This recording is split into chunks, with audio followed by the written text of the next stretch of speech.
안녕하십니까. 원주권 뉴스입니다. 오늘부터 음주운전 단속 기준이 강화돼 운전자들의 각별한 주의가 필요합니다. 음주운전에 따른 처분 기준은 면허 정지가 0.05%에서 0.03%로 면허 취소는 0.1%에서 0.08%로 변경됩니다. 강원지방경찰청은 단속 기준 강화와 동시에 오늘부터 2달 동안 음주운전 특별 단속을 실시할 예정입니다.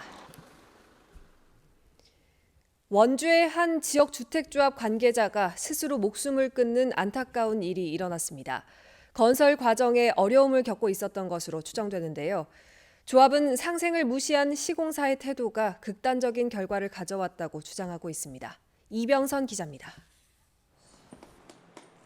원주의 한 사무실에서 모 지역주택조합 관계자 A씨가 숨진 채 발견됐습니다. A씨는 유서에서 자신의 능력이 부족해 좋지 않은 결과를 냈다며 끝까지 함께하지 못해 미안하다고 한 것으로 전해졌습니다. 주택조합 아파트 건설 과정에서 핵심적인 역할을 하던 A씨는 최근 들어 공사 진행에 어려움을 호소한 것으로 알려졌습니다.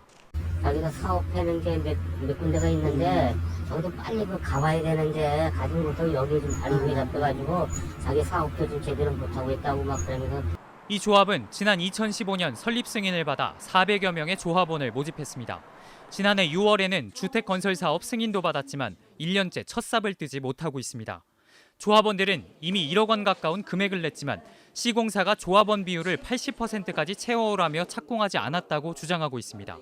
이러는 사이 사무실 유지비 등 부대 비용도 눈덩이처럼 불어나 3.3제곱미터당 600만 원을 오가던 분양가도 900만 원까지 치솟았고 조합원 분담액도 그만큼 늘었습니다.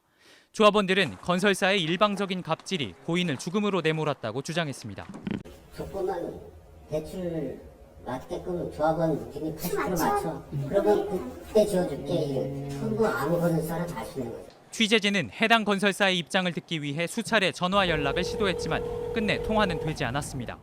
MBC 뉴스 이병선입니다. 강원도가 올 들어 세 번째 추가 경정 예산을 편성했습니다. 추경 예산 규모는 모두 2,445억 원으로 비상경제 대응을 위한 일자리 창출에 1,115억 원, 동해안 산불 신속 복구에 1,399억 원, 미세먼지 대응에 232억 원, 지역 균형 발전 사업에 113억 원이 투입됩니다. 강원도는 비상경제 대응을 위한 일자리 확대에 예산을 집중적으로 투입할 계획이라며 서민 생활 안정을 위해 두 번째 추경에 반영했던 지방채 조기 상환액 700억 원 중 490억 원을 감액했다고 밝혔습니다. 영월 펫힐링 달빛 동물원이 개장 한 달 만에 누적 입장객 10,000명을 돌파했습니다. 영월구는 지난 22일 10,000번째 입장객이 탄생했고 주말 입장객이 7,800명에 이를 정도로 인기라며 여름 성수기 전 물놀이장을 정비하는 등 지속적인 관광객 유입에 힘쓸 계획이라고 밝혔습니다. 5만 6천여 제곱미터 규모의 펫힐링 달빛 동물원은 말과 당나귀, 사막여우, 스컹크 등 26개 종류 400여 마리의 동물을 볼 수 있습니다. 원주시가 시민들의 합리적 에너지 소비를 돕기 위해 우리 집 전기 저금통 사업을 추진합니다. 전기 저금통은 가정에 사물 인터넷을 기반으로 한 에너지 미터를 설치하고 스마트폰 앱과 연동해 전기 사용량과 예상 전기 요금, 누진 단계 등을 실시간으로 확인함으로써 전기 절약을 유도하는 사업이며 원주시는 오는 11월까지 참여할 1,000가구를 모집한다고 밝혔습니다. 참여 가구는 매주 주어진 에너지 절약 미션 목표를 달성하면 현금처럼 사용할 수 있는 포인트가 적립됩니다. 지난 3년간 도내에서 축구장 687개 면적의 농지가 태양광 사업 추진으로 사라졌습니다. 농림축산식품부에 따르면 2016년 61.5헥타르, 2017년 113.5헥타르, 지난해 315.5헥타르로 총 490.5헥타르에 달하고 있습니다. 이 같은 원인은 정부의 탈원전, 신재생 에너지 육성 정책 기조에 맞춰 태양광 발전이 기하급수적으로 늘고 있기 때문입니다. 그러나 해당 지역 주민들은 경관 훼손과 산사태 우려 등의 이유로 이에 반발하면서 도내 곳곳에서 태양광 시설 건립에 따른 소송전 등 갈등이 잇따르고 있습니다. 원주시가 다음 달 1일부터 분뇨와 정화조 슬러지 수집, 운반 수수료를 인상합니다.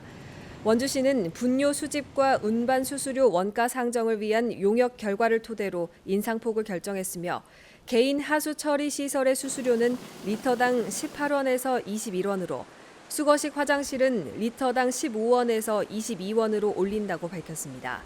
인건비 상승과 하수관거 사업으로 정화조가 줄어들어 수집과 운반 업체의 경영난이 가중됨에 따라 인상이 불가피하다는 것이 원주시의 설명입니다. 동해안 신한울 신가평 송전선로 건설 사업에 반대하는 횡성 지역 주민들이 결사 반대 현수막을 내거는 등 단체 행동에 나섰습니다. 지난 2015년에 출범한 횡성군 송전철탑 반대대책위원회는 고전 앞 송전선로가 지나갈 것으로 예상되는 청일과 갑천, 공근 지역의 사회단체별로 73개의 반대 현수막을 걸었습니다. 뉴스를 마칩니다. 고맙습니다.